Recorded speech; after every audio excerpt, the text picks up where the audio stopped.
Olá, boa tarde a todos. Sejam muito bem-vindos. Está começando agora o Té a Mãe no Rádio.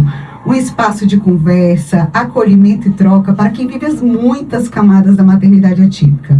No nosso último encontro, falamos sobre o impacto do diagnóstico precoce na mãe. E hoje seguimos com uma pergunta que atravessa muitas mulheres de silêncio. E aí, quem cuida de quem cuida, né? E antes de seguirmos, queremos deixar aqui nosso agradecimento ao pastor Carlos Alberto, que, não canso de me repetir, deve estar lá curtindo Ribeirópolis, uma terra que eu hei de conhecer em breve, com fé em Deus, e que torna possível, né, esse encontro todos os domingos, uma gratidão. O Domingão com Cristo é um sucesso e para nós é um prazer imenso estar aqui, né? Imagina, um grupo de WhatsApp que se torna um programa de rádio. Olha que coisa, né? E tudo isso graças, não posso deixar de agradecer ao pastor Carlos Alberto. Nossa gratidão, porque a mãe aprende cedo a cuidar do filho, cuidar da rotina, cuidar dos horários, cuidar da casa, cuidar das terapias, cuidar do que ninguém viu, cuidar do que ninguém lembrou. E muitas vezes ela vai ficando para depois da consulta, depois da crise, depois da agenda, depois do cansaço, depois de todo mundo. E para abrir essa conversa conosco, hoje está aqui uma amiga muito querida. Inclusive, eu tenho que trazer a fala de outra amiga nossa, da Iris, que diz como é bom ter amigas que são nossas ídolas, né? E que a gente, assim, ídolas que nós somos fãs, né? Dessas amizades. É muito prazeroso e a minha amiga Glaedna é uma prova, vou até fugir um pouco aqui do roteiro, ela é uma prova de que amizades virtuais podem se tornar efetivamente reais, não é? A gente começou se falando por WhatsApp, rede social, Instagram, trocando um monte de ideia e olha só, conheci a Glaedna num dos dias mais difíceis da minha vida, pessoalmente, né? No dia do velório do meu pai. Né? Nós nos vimos pela primeira vez, eu pude abraçar a minha amiga e eu lembro do meu marido falando, reconheci a voz, porque ele cansava de ouvir os áudios da gente, que somos notívagas, né? Então, à noite, bem tarde da noite, a gente trocando o áudio. E mais do que uma amiga querida, ela é uma amiga ousada, porque ela teve a audácia de dizer que não sabia que eu era tão baixinha, como se ela fosse grande. Ela é menor do que eu, mas ela é menor no tamanho, né? Porque na grandeza a gente nem... Quem sou eu para falar de Glaedna? Mas é um prazer estar aqui e eu quero que você se apresente. E depois disso tudo, como se apresenta? Por favor, ousada. Né? Então, o que Priscila falou é exatamente isso. Como é que o virtual consegue trazer para o real algo tão real como é a nossa amizade? Né? A nossa amizade, ela é muito transparente, ela é muito afetiva. E quando a gente pensa no tema de hoje de quem cuida de quem cuida, é isso. Então, saímos do virtual e fomos para o real num momento de extremo cuidado. Quando ela também, né, quando ela foi me ver, foi o nosso segundo encontro, eu estava no hospital. E aí ela chegou com um pacotinho de biscoito e disse, eu não sei o que lhe dizer. E eu também não sei o que é que eu quero ouvir. Então essa sou eu sou a Glaedna. Eu sou casada há 28 anos com Gilton, eu sou mãe de Tiffany e de Carmen Emily. Eu sou terapeuta ocupacional e eu sou uma mãe muito feliz. Não tenho dúvida. Uma mãe plena e completa e maravilhosa, né? Amém. Então vamos lá. Eu agora vou começar, né, com a pergunta mais simples do bloco. Socorro. Quando a mãe passa tempo demais sustentando tudo, o que costuma acontecer primeiro com ela? Então, a primeira coisa é que ela precisa entender que ela está sustentando tudo. Né? Então, assim, eu vou falar particularmente de mim. Então, imagina, a Carmen, ela viveu comigo 18 anos e 4 meses. E a gente viveu momentos muito intensos que não dava tempo de olhar para trás. Né? Então, acontecia várias coisas num espaço muito curto de tempo. Então, eu precisei entender que eu sustentava tudo. Então, na verdade, muitas vezes não é a mãe que vê, é quem está fora que vê e chega para ela e fala, você precisa dormir? Você tá com cara de cansada? Você já comeu hoje? Né? Então, assim, quem muito me conhece, eu tenho muita dificuldade para comer. Principalmente quando eu tô, né, em altos impactos aí da vida e você já comeu hoje? E aí nessas horas vem aquele choque. Que hora é essa? Será que eu já comi? Será que eu já tomei água? Né? Então, assim, dependendo da situação, e a minha situação, né, a maioria das vezes ela era muito intensa, então eu não percebia que eu sustentava tudo. Né? Então, assim, estar com Carmen não era só estar com ela. Era saber que eu tinha um marido para cuidar, que eu tinha outra filha para cuidar, que tinha as coisas da casa para cuidar, que várias vezes eram as tarefas da faculdade quando eu estudava, era o trabalho que eu exercia, porque eu ainda trabalhava em uma faculdade, né, eu era coordenadora de uma faculdade de teologia. Então, assim, era muita coisa. E o tempo foi passando e as coisas vão crescendo. Mas, às vezes, e muitas vezes, você não percebe que você sustenta. Muitas vezes essa mulher continua funcionando, né? Mas segue funcionando cansada, apertada por dentro e sem espaço para nomear o que está sentindo, né? Exatamente isso, sem perceber que o tempo está passando e ela ficando para trás e para trás. E você consegue nomear, por exemplo, esse sentimento de você continuar funcionando sem sentir, porque você acabou de dizer que é preciso que a gente consiga perceber que nós mesmos estamos cansados, que nós mesmos estamos, né, sobrecarregadas, mas é difícil chegar lá, você mesmo disse. Você consegue nomear esse sentimento? Ui, socorro. Nomear esse sentimento, Priscila, ele é muito complicado, né, assim.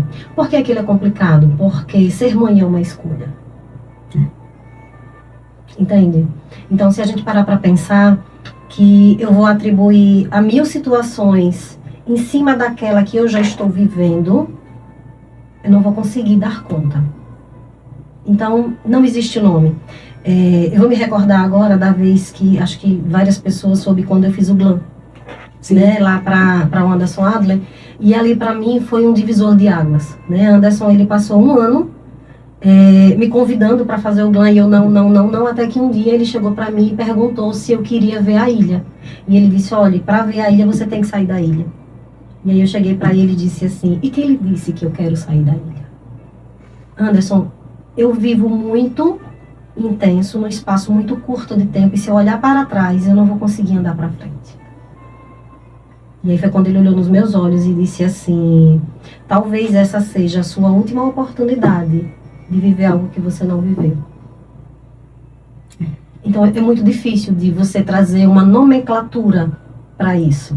Mas você precisa, às vezes, se reconhecer dentro desse processo e se deixar ser cuidada. Eu, a Glaedna, eu tenho muita dificuldade para isso. Muita. Acho que é uma dificuldade de mãe, né? É a dificuldade da mãe. Tipo, eu não posso adoecer, eu não posso parar, eu preciso dar conta, né? E tenho certeza que você percebe isso também, né? Óbvio. E talvez seja esse um dos pontos mais duros do tema de hoje, né? A mãe que sustenta tudo, muitas vezes sente que não tem direito ao próprio limite. Agora eu queria olhar para uma outra camada disso tudo, quando falamos que a mãe precisa de cuidado, do que estamos falando de verdade. Descanso, escuta, ajuda concreta, divisão de responsabilidade. Quando a gente fala de cuidar de quem cuida, o que seria cuidar de quem cuida? Priscila, isso é uma vertente e é uma linha tênue, certo? Eu vou olhar um pouco bem mais para trás, né? Então, assim, a Carmen Emily, ela nasceu há quase 2 décadas atrás. Então, há quase 19 anos, quando ela nasceu, não se falava em criança com deficiência, certo? Então, assim, isso era um assunto que nem existia. Não era nem que ele era proibido, era que não existia. Então, quando ela chegou no mundo, que eu olhei para o mundo, porque a primeira coisa que você faz, quando você vivencia uma situação, é olhar para alguém que esteja vivenciando a mesma situação, para você tentar entender como funciona. Sim. Né? Você está com câncer, tá? Eu vou olhar quem tá e eu vou ver como é que funciona. Não que a gente vai copiar, mas que a gente vai ter uma noção. Então, quando a Carmen Emily nasceu, eu não tive isso. Né? Então, eu tive que aprender a andar sozinha. Né? Eu vou falar de Iris de novo. Iris uma vez chegou para mim e disse assim, amiga, você cortou mato. Com certeza. E eu não entendi muito aquilo que ela falou de imediato e eu fui tentar refletir. Então, é justamente isso. Então, por muitas vezes, eu precisei só fazer e funcionar, porque a minha filha precisava viver. Certo? Então, agora, depois da partida dela, eu olho para trás e aí eu respondo a sua pergunta. A Carmen passou por mais de 150 internamentos. Quando a gente fala de quem cuida, a primeira figura que vem na cabeça é o marido. Sim. Né? Então, assim, a gente morava em Itabaiana, a Carmen internava aqui em Aracaju. Quando se tem marido, né? Quando se tem. Graças a Deus, seu marido sempre foi muito presente, Muito, né? O que não é uma realidade para a grande maioria, né? A gente sempre fala infelizmente não. Mas ele saía de Itabaiana para cá e para dormir com a gente. Eu poderia simplesmente pegar o carro e ir para Itabaiana. Sim. Nós dormíamos nós 3. Por algumas vezes Tiffany também ficava, sabe? Então, isso é cuidado. Sim. Mas eu nunca dei a liberdade de ninguém fazer mais do que eu. E eu acho que isso é um pouco ser mãe. Centralizadora. Controladora, né? Bastante. Gente, ainda bem que rádio não tem imagem, porque eu tô aqui chorando. Eu não consigo ouvir essa mulher sem me emocionar. As duas, né?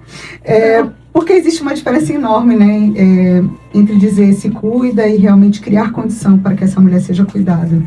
E a Gleidna acabou de falar isso tudo, né? De toda dificuldade, porque tem uma hora, no caso dela muito específico, a Carmen, ela tinha um diagnóstico que era só dela, né? Imagina, você é raro do raro. Não tinha ninguém para você copiar, né? Então, realmente, aí eles têm toda a razão quando ela falou que você cortou mato, né? E desbravou numa época em que a gente não falava de grupos de WhatsApp, de rede de apoio, não se falava tão abertamente, não se falava sobre criança com deficiência. Hoje a gente vive numa situação um pouco mais tranquila em relação a isso, né? Eu gosto sempre de exaltar as mães que vieram antes, porque, de fato, se hoje não está fácil, antes era muito pior, né? Era, assim. A falta de informação, a falta de realmente uma terapia do espelho, olhar para o outro e saber como é, né? Se sentir, pelo menos, que não está só, né, naquele mundão. Então, muita gente lava as mãos achando que não tem nada com isso. Eu imagino, pessoas se afastam, né? Sim. Mas tem sim, tem família, tem os amigos, tem escola, tem os serviços de saúde, tem os espaços de lazer e bem-estar, tem a sociedade inteira, né? A gente precisa, e a importância desse espaço aqui é chamar, que muitas vezes está aqui ouvindo porque, sei lá, apareceu aí na rádio, então estava ouvindo a programação e parou e não vivencia isso. Mas é importante entender que nós todos somos responsáveis. Não importa se na sua casa tem alguém com deficiência, se tem uma mãe que precisa de cuidado, mas a partir do momento que você vê uma mulher que precisa de cuidado, você é responsável sim. Você não precisa viver para ajudar. Com certeza. Porque cuidar da mãe não é só mandar mensagem bonita e também ir até ela. É oferecer ajuda concreta, é aliviar um pedaço da carga, é parar de agir como se essa travessia fosse só dela. E como fazemos sempre aqui, queremos sair da dor, né? Sim. E olhar também para o que pode ser feito. E aí, Gleidna, para quem está ouvindo a gente e quer de fato ajudar uma mãe atípica, uma mãe que ela percebe que está, né, no limite ali daquela força, o que seria um primeiro passo real a seguir para essa pessoa que de fato quer ajudar, quer chegar junto dessa mulher? Entender a situação. A primeira coisa que a gente precisa pensar é o que desestabiliza essa mãe. O que desestabiliza é o sistema. Não tem coisa para complicar mais a vida de uma mãe do que um plano de saúde. Acho que o primeiro ponto que eu preciso exaltar é: filho nenhum dá trabalho para a mãe. Quem vai atrapalhar é o sistema. É a saúde, é a educação, é o social. Então eu sempre digo assim, para atrapalhar tem muita gente. Então vamos ajudar? Sabe? Então, assim, não é você perguntar o que você está precisando, é você chegar e dizer o que é que você quer que eu faça. Entende? Então, assim, existe toda uma diferença. Há alguns anos atrás, eu peguei a mãe de uma paciente em desespero. Ela tem uma filha que é autista, muito grave, e ela entrou no meu consultório. Eu não aguento mais. Não sei, as coisas de Deus. Eu estava indo para o consultório e no sinal eu recebi um panfleto. E nesse panfleto estava mostrando a primeira turma em Aracaju de uma faculdade particular de terapia ocupacional, e eu entreguei para ela o panfleto. Vai estudar? Aí ela, como é que eu vou fazer isso? Não. Veja, eu estou lhe dando o caminho, quem vai aprender a caminhar é você. Perfeito. Hoje, orgulhosamente, ela é a minha estagiária. Ai, que linda. Então, isso é cuidar, é você encorajar, é você empoderar. Sabe? É você precisar resolver uma coisa com plano de saúde, mas o seu filho está ali hospitalizado, o seu filho está em casa em crise. Me dê seu documento, me dê a carteirinha do seu filho que eu vou ligar plano de saúde. O plano de saúde não vê cara. E ele também não conhece a sua voz. Eu canso de fazer isso, as minhas mães às vezes sabem disso. E aí eu vou ligar e eu vou resolver aquele problema no plano de saúde. Ah, mas eu não sei como fazer. Veja, você ouve, você pensa e você responde. É só isso. Vá lá e leve um bolo. Um bolinho, né? Um bolinho, né? Chame para tomar um café. Sim. Vá, tire ela daquele lugar por 5 minutos que seja. Mesmo que ela não queira ir, né? Priscila, mesmo que ela não queira ir. Talvez o primeiro aprendizado seja esse, né? A ajuda real não é qualquer coisa me chama, né? A ajuda real é chegar com alguma coisa definida na mão, né? Esse exemplo que você deu, pegar a pessoa e levar para um café, levar uma refeição, buscar a criança ou o adulto, o filho, acompanharem um atendimento, ficar uma hora com aquela pessoa para que a mãe possa tomar um banho, né? Às vezes é um banho de verdade, né? Para que ela possa respirar, uma caminhada, uma volta no quarteirão, uma tarefa prática, assumir uma parte da rotina e transformar isso, sem transformar isso num favor heróico, né? E sem perguntar se ela quer. E sem perguntar, porque se perguntar ela sempre vai dizer que não, né? Não. É chegar assim, ó, várias vezes eu tava no hospital e alguém chegava, sentava no sofá e... Vá tomar um banho. Aí eu vou aproveitar, viu? Sabe? Eu nem pensava que aquilo era proposital dela. Sim. Né? Uma vez saiu uma mãe de Itabaiana pra cá e ela chegou pra mim e disse assim, a gente não tinha intimidade. E ela olhou pra mim e ela disse assim, como mãe eu sinto a sua dor. Eu vim só ficar com você 2 minutos. Os anjos, né? Então assim, lembrar essas coisas, assim, várias coisas vão passando na minha cabeça agora, né? O quanto eu fui cuidada, mas o quanto também eu evitei esses cuidados. Sim. Para não me deixar ser fraca.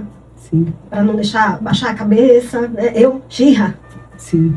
Né? E muitas vezes no silêncio da noite essa xirra acabava. Sim. Eu recentemente passei por algo assim, não parecido, mas numa crise que o Joaquim teve, eu chorei muito. E aí minha sogra chegou para mim e falou, seja forte. Ai, meu Deus, até quando? Né? Porque a gente também, sei lá, é importante também a gente entender que a gente não é forte o tempo inteiro, né? Eu demorei muito para aprender isso, amiga. É importante, porque a gente também precisa ser cuidada, né? Antes que seja tarde demais. Porque muitas vezes a gente tem uma rede de apoio, mas muitas vezes a gente não tem. E dependendo do momento, aquilo pode ser desesperador, né? Sim. Então a gente precisa entender a nossa fraqueza e realmente demonstrar às vezes que a gente precisa de cuidado, porque isso que você falou foi muito importante, assim, essa dica que você deu, né? Não chegue oferecendo e perguntando, chegue fazendo. Eu queria ampliar essa conversa também, porque não é só a família que pode fazer diferente. Os serviços também podem, né? Você acabou de falar sobre saúde, lazer, bem-estar, atendimento. Você sente que ainda falta sensibilidade nesse ponto, no caso você falou do sistema, né? Mas eu falo assim dos serviços, a gente sabe a prioridade, mas falta empatia da prioridade, né? Se, por exemplo, não é tão notório aquela necessidade de prioridade no momento, parece que as pessoas fingem que não estão vendo aquela prioridade, sim, né? Isso em todos os cantos, né? Saúde é uma coisa que não espera, educação também é uma coisa que não deveria esperar. Então você sente que você já falou que é o sistema, mas quanto a esses serviços, de que forma, sei lá, de forma rápida você poderia dizer como poderia ser melhor? Eles deveriam olhar pelo outro lado da janela. Sabe? Então, a deficiência, ela foi normatizada. Tudo virou normal. Então, se tem uma coisa que eu aprendi, é que a mãe que grita, ela é a que menos tem. Porque no momento do grito, ela vai receber o que ela gritou, porque ninguém aguenta ouvir ela gritar. E ali acaba. Só que existe uma situação dentro disso aí que cansa. Você está ensinando para o outro quem é o seu filho. Independente do diagnóstico. Seja uma síndrome rara, seja um autismo. Cada criança, cada indivíduo, cada ser humano, ele é único. E as suas necessidades, elas vão ser únicas também. Então a gente passa uma vida ensinando o outro que eu preciso disso por isso. Sim. E isso cansa. Só que é um cansaço que a gente não pode baixar a cabeça. Porque não é gritar. é ensinar o outro que eu sou diferente. Sim, é muito importante você falar isso, porque muitas vezes as mães se sentem silenciadas. Eu vejo muito um movimento de, toda vez que tem uma negativa de algo, de algum serviço, a pessoa grita e vai para a rede social e o que é mais importante não é feito, né? O registro, por exemplo, em lugar devido. Exato. Né? Então, se você se sentiu agredido, desrespeitado, se o seu direito foi violado, antes de qualquer estardalhaço, é registrar no lugar adequado, porque a gente precisa de dados, a gente precisa de estatísticas. Várias vezes eu saí para reuniões com autoridades para falar sobre uma coisa ou outra, serviço de transporte, serviço disso, e não se tem registros. As pessoas só ficam naquele grito, e aquele grito é palavra ao vento, né? É palavra ao vento. E a gente precisa trazer mais informação, porque como você disse, a gente tem que ensinar todo dia, né? É uma das tarefas, né? Exatamente, porque assim, a prioridade de atendimento, mais agilidade, menos burocracia, mais acolhimento e mais disposição para ir até essa mulher, também são formas de cuidado, né? Não dá para fingir que isso não é assunto de ninguém. Inclusive, uma mãe, essa semana, me falou que estava numa clínica é saúde, né? Do plano de saúde dela, para atendimento do filho pequeno dela, que não é a filha autista, mas um filho de 3 anos que também já não é mais prioridade. E o atendimento era para esse menino menor, e só que estava com a irmã, porque ela não tem com quem deixar a irmã. E aí disseram que ela não tinha prioridade, porque o atendimento era para o menino. Gente, vou dizer, tem uma lei que diz o seguinte: a partir do momento que você está acompanhado de alguém que tem prioridade, essa prioridade vai para você. É uma lei federal. É federal. Então, onde você estiver acompanhado com uma pessoa que tem prioridade de atendimento, você tem automaticamente a prioridade de atendimento, porque não faz sentido que aquela pessoa que tem a prioridade espere porque o atendimento não é para ela. Isso não faz o menor sentido, né? E queremos lembrar também que essa conversa, ela não termina, né, por aqui. Ela continua lá no Instagram, no @teamãe Sergipe, e também nos nossos grupos de WhatsApp, que seguem como espaços de troca, acolhimento e escuta entre mães. E talvez a síntese mais honesta seja essa: cuidar da mãe não é luxo, é responsabilidade compartilhada da família, da rede, dos serviços, da sociedade. E foi por isso que quisemos trazer essa pergunta logo no começo da temporada, já nosso 3º episódio. Porque muita mãe aprendeu a cuidar de todos, mas quase nenhuma aprendeu a ser de verdade cuidada, né? E antes de terminar, quer dizer, já estamos no limite, né? Mas eu não posso deixar de 2 minutos. Temos 2 minutos. Mas eu não posso deixar de aproveitar a presença da Gledna aqui para um tema que a gente vem fora dessa conversa, mas envolvendo o nosso meio. A questão das salas de regulação sensorial, amiga, que as pessoas querem fazer parquinho dentro da sala de regulação sensorial. A Gledna é uma terapeuta ocupacional, especialista, convidada para vários projetos, inclusive públicos, né, para ajudar no projeto de salas de regulação sensorial. E o que a gente mais percebe é que as pessoas estão achando que aquele lugar cheio de brinquedinhos nas paredes, vários estímulos. É divertido. Né? E eu queria que você só rapidamente dissesse como deve ser, genericamente. Óbvio que cada lugar vai ser diferente, um projeto diferente, mas o que não pode ter numa sala de regulação sensorial? Eu acho que, na verdade, o que precisa é mudar o olhar. Sabe? Então, assim, as pessoas precisam olhar que ali é uma sala para quem precisa e não para todo mundo. Perfeito. Então ela não pode ser um ponto turístico, né? Não, ela não é um ponto turístico. Ela é um ambiente que vai ser utilizado para regular alguém que esteja em uma extrema necessidade. Então, a porta está aberta, não entre se você não precisa. Perfeito. O que vai ter dentro vai depender de cada situação, de cada lugar. E como a Gledna é nossa sócia de carteirinha, então ela vai vir outras vezes, mas a gente precisava falar sobre isso, porque isso veio muito, né, essa semana. Então, eu quero mais uma vez agradecer você pela presença, porque eu sei o quanto é difícil para essa mulher estar aqui. Mas ela não seria ela se ela não estivesse. Como dizer não a você? Sei. Essa baixinha que se acha grande, né? É um prazer imenso, amiga, ter você aqui. Obrigada a você que esteve conosco aí, ouvindo de casa o nosso encontro, Té a Mãe no Rádio. E quero encerrar hoje com uma frase, de novo, que cuidar da mãe não é luxo, é responsabilidade compartilhada. No próximo domingo, às 13 horas, vamos falar sobre um peso que muita gente vê por fora, mas quase ninguém vê por inteiro. a sobrecarga invisível, a conciliação de papéis dessa mulher, mãe, e principalmente quando ela tem ainda uma maternidade atípica nesse pacote, né? Hoje, porque é muito pouco meia hora, a gente precisa de um programa de 2 horas. E olhe lá. Por quê? Porque a Gladina puxou tantos ganchos quando ela falou da Tiffany, a irmã atípica. Eu também tenho filhos que são típicos, que têm irmão atípico, e a gente sabe a dor e a sobrecarga que essas pessoas também carregam, né? Quando o pai está presente, esse pai atípico. Esse pai. Então, assim, a gente tem muito tempo. Gente, muito obrigada a todos. @TeaMãe Sergipe. Vai lá, segue lá que esse programa continua lá. E até domingo que vem com fé em Deus. Beijo, Deus abençoe. Obrigada pelo espaço e volto outras vezes, com certeza. Promessa é dívida. Rádio, seguimos juntos em escuta, acolhimento e troca. Esperamos Porque é muito você. rápido.